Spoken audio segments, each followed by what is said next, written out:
Welcome back. So that last podcast 3 months ago, yeah, that got some interesting responses from the referee world. Before we launch into this month's pod, let's just start by saying that there's been a lot of discussion in higher circles about offside in the past few months. Sure, we'd like to take credit for that, having stirred the pot with our podcast, but in truth there was naturally going to be some review and revision of such a significant clarification. CONCACAF, US Soccer, and Pro have been busy discussing the law to try to get on the same page moving forward, and this month's pod is going to discuss where that is heading. Having spent so much time emphasizing the clarification to Law 11 in the December podcast, now here in March we're going to discuss the evolution of that thinking and what to expect moving forward. Having noted that in December the concept of what defines a deflection versus a defender misplay had changed, 3 months later there are further nuances to consider. Please understand that the clips, the explanations, and the concepts discussed in December were completely accurate for the current thinking in December. 3 months later, after some open discussion, we need to discuss some specific nuances of the deflection misplay argument that will make the topic a bit more gray again. We also need to look at some very specific concepts of interfering with an opponent, as certain types of specific situations have been called out as being defined more clearly, making them less gray and in fact more black and white. Let's start with the deflection misplay discussion again, seeing as that was the focus of the December podcast.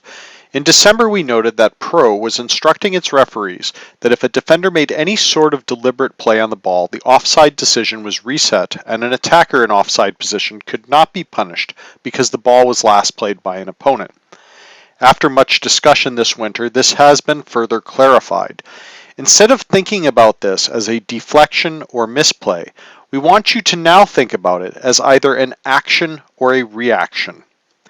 The referee crew must take into account the decision-making ability of the defender for the given situation when determining when a play is considered a misplay rather than a deflection.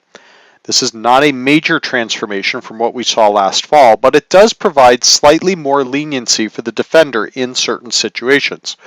Essentially, if the defender has adequate time and distance to act on the ball, the quality of the play on the ball does not matter. The offside situation is reset by the action.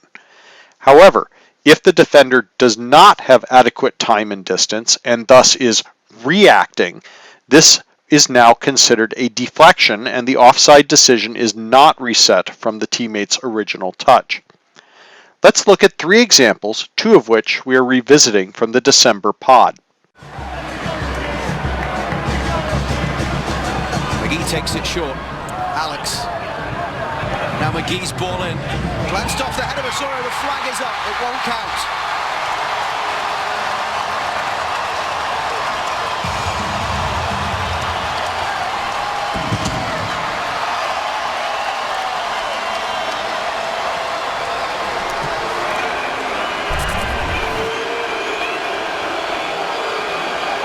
Toronto FC clearly pushing up. Fave does not want Cummings to turn, and he does.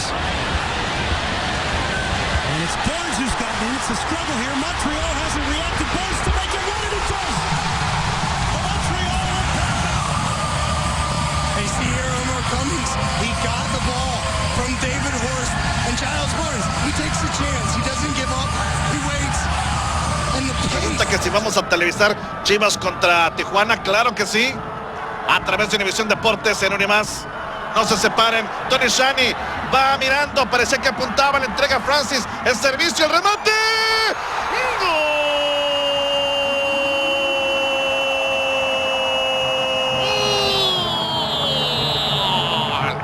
Sobre la hora, una jugada perdida. Ha renacido la aspiración del club cuando apenas allí pone el punterazo.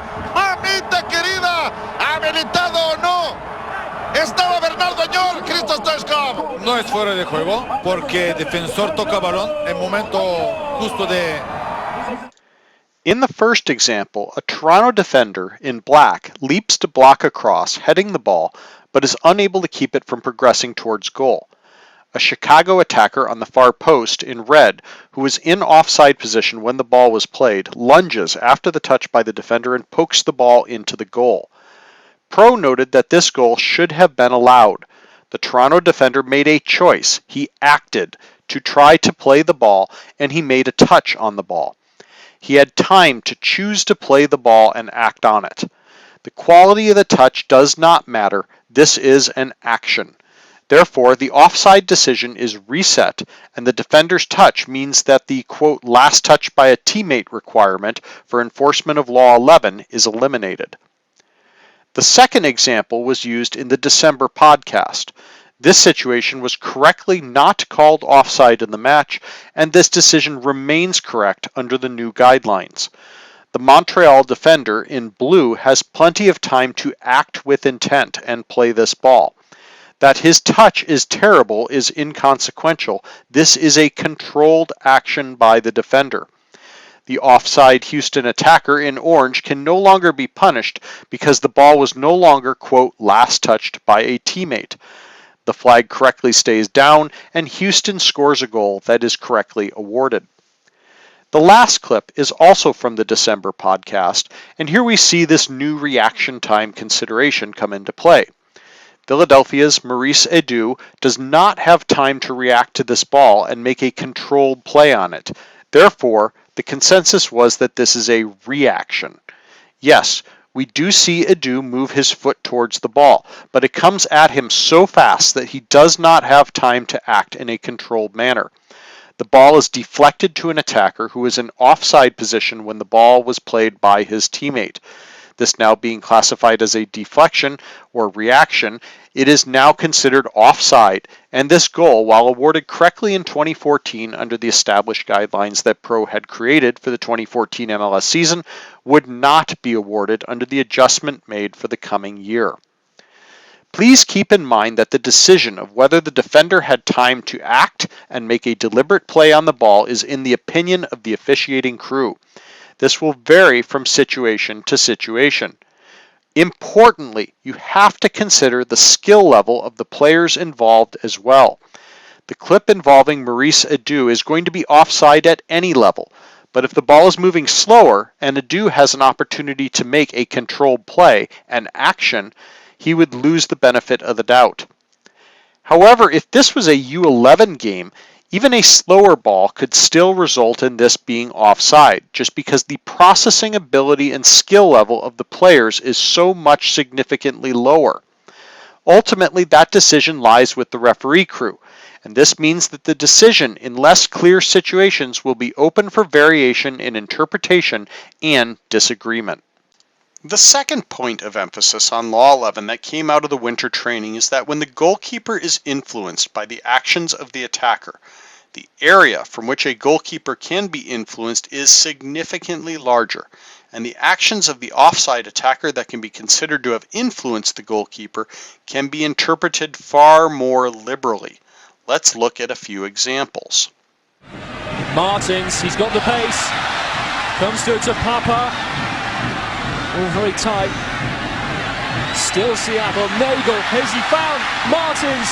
Surely there's a chance. Flag goes up, goes down. The goal will stand. Just the start to the second half that Seattle were craving.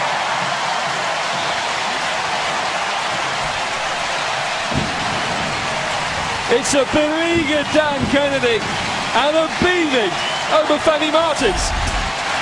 Well, Chivas USA had plenty of numbers around the ball and Martins. 3-4 guys. The first question was Nagel interfering with Dan Kennedy? As a goalkeeper, I always kind of question these situations, and it was a deflection. Harry Shipp on the ball for Chicago. Offside flag went up on the Flyer. Never mind the ball in the back of the net. They are calling this a goal. The flag went up near side. Total chaos. Players all stopped. Thought it was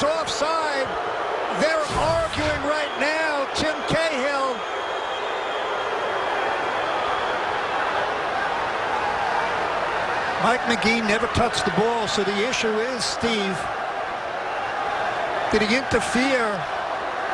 Was he an active or passive participant? In this first clip, Seattle's Obafemi Martins chips the ball towards the far post. The ball slides past Seattle's Lamar Nagel, who's in an offside position when the ball is played. Nagel makes a motion like he has a thought to try to play the ball, but then thinks better and pulls back. Chivas goalkeeper Dan Kennedy pauses for just a split second. He is influenced by Nagel's actions, and this pause costs him any chance to prevent the goal when Nagel allows the ball to pass without touching it.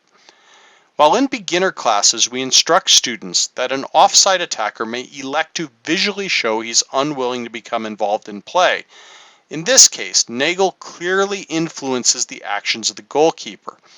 Consensus from the pro preseason camps was that this is offside, and Nagel should have been called for an infraction. The goal should not have been allowed. In the second clip, Chicago's Mike McGee moves towards a cross, but then pulls away from the ball. McGee's movement causes New York goalkeeper Luis Robles to freeze as he comes out to challenge the cross. Take McGee out of this picture, and Robles will not pause and lose the opportunity to try to deflect this cross. McGee's actions influence Robles' decision. He has interfered with the goalkeeper's decision. Again, consensus is that this is offside and the goal should not be allowed. The key to understanding this point of emphasis is that a goalkeeper's movements and decisions are easily influenced by players that can be 10 yards away or sometimes even more. The goalkeeper must decide whether to come out for a cross or attempt to block a shot by diving, and committing his or her body to that motion can be influenced by an offside attacker who might even just be standing there, not even moving. If the attacker is capable of influencing the goalkeeper's decisions simply by being in an offside position, then the attacker should be punished for offside for interfering with an opponent. The third and final point of emphasis from the winter meetings looked at the concept of interfering with an opponent, specifically the goalkeeper via distraction or impeding his or her view of an incoming shot or cross. Consider this final clip.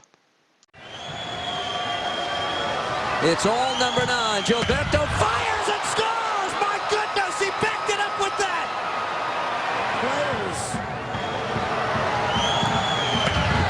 Wow.